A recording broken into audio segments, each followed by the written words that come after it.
നിന്നേ ഒരു കാര്യം പറയട്ടെ. അതെ, ഞാനൊരു പുതിയ പരിപാടി തുടങ്ങിയിട്ടുണ്ട്. മേശ കസേരയും പായൊക്കെ വാടക കൊടുക്കുന്ന പരിപാടി. എന്തെങ്കിലും ഉണ്ടെങ്കിൽ വിളിക്കട്ടാ. പിന്നെന്തേ പറഞ്ഞേക്കാം. അയ്യോ, ഒരു കാര്യം മറന്നുപോയി. ഇത് അത്യാവശ്യമുള്ളതാണോ? അതൊന്നും പറയാൻ പറ്റില്ല.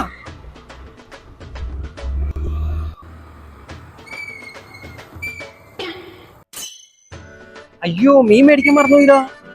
പോയി മേടിച്ചു വരാം. അന്ന് ഞാൻ ഇവിടെ ഇറങ്ങാൻ ചേട്ടാ, എനിക്ക് ആ കടയിലൊന്ന് കയറാൻ എന്നിട്ട് ഞാൻ അവിടെ നിക്കാം. നമ്മൾ ഓരോ കാര്യങ്ങൾ ഇങ്ങനെ ആലോചിച്ചു പോവാല്ലേ, അതിന്റെ ഇടയ്ക്ക് ഞാൻ കണ്ടു ആലോചിച്ചു പോണത്.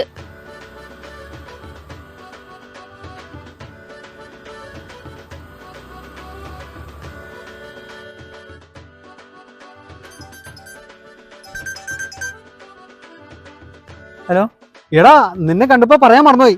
ഇതാ എന്റെ നമ്പർ, സേവ് ചെയ്തേക്കണോട്ടാ. ഒരു പന്തിൽ നീ രാവിലെ തന്നെ വീട്ടിലിട്ടേരെ. അതെ, ഇട്ടേക്കാം.